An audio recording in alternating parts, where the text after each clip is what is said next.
Good evening, everyone. I am Sarah Jane Aruela, and my topic in this night is all about the characterizing an ecoliterate person. So, an ecoliterate person is someone who possesses a deep understanding of ecological systems, their interconnectedness, and the ability to make informed, sustainable decisions.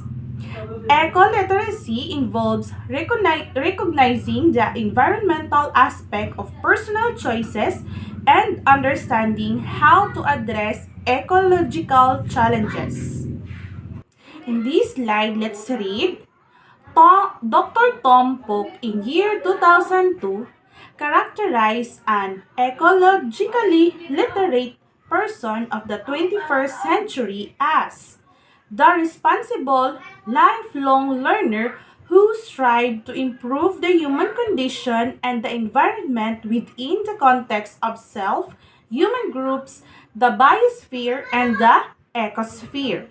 So, Tom Pook, characterized of an ecologically literate person in the 21st century, is someone who is a responsible, belong learner dedicated to enhancing both the well-being of humanity and the environment, considering the self, human communities, the biosphere, and the ecosphere in the decisions and actions. For this slide, the ecologically literate person, in order to achieve the aforementioned ultimate goal, should become first, an inquirer. So, let's read. Who actively secures the basic skills and knowledge in order to carry out ecological responsibilities. This also enables her to reach her own potential and place in the physical and natural environment.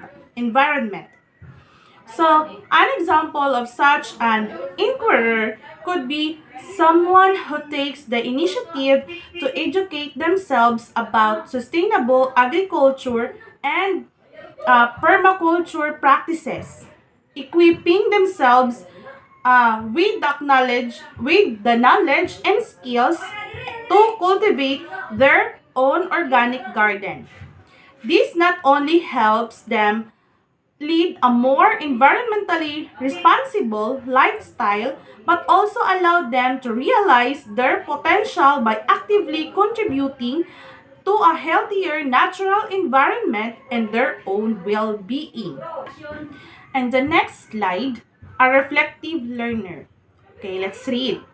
Who understands the value and limitations of human knowledge, the power and limitations of the natural world, the role of intuition in real-life pursuits, and the role of self as it is manifested in one's personal narrative. So, an example of a reflective learner is an individual who offers studying various environmental philosophies and scientific concepts, comes to appreciate the importance of ecological humility. They acknowledge the value and limitations of human knowledge in understanding complex ecosystems. They recognize the power and limitations of the natural world, understanding that nature's processes are beyond human control.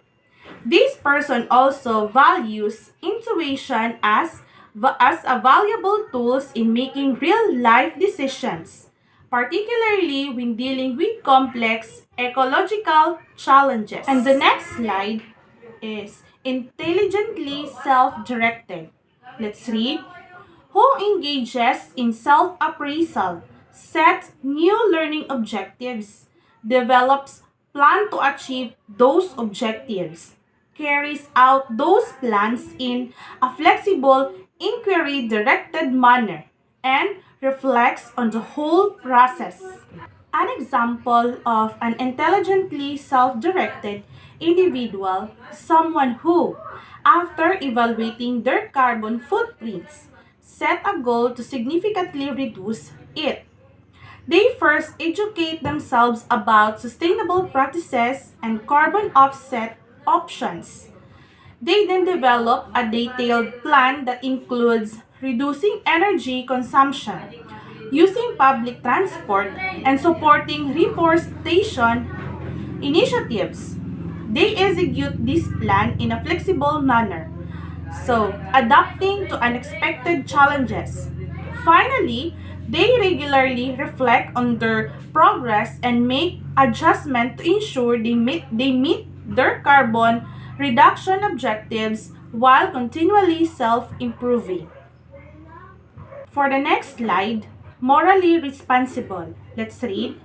Who governs actions with precepts, responsibility, seeking justice in equally for all, that maintain harmonious relationships. An example of a morally responsible individual is someone who actively support fair trade practices and seek to buy products that are ethically sourced and produced.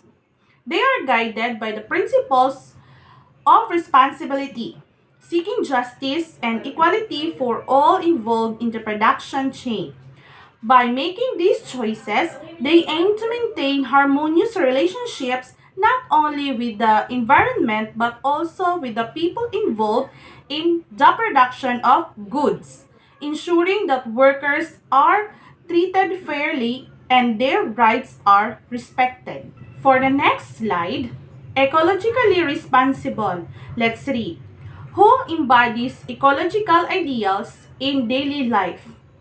So, an example of an ecologically responsible person is someone who practices a zero waste lifestyle.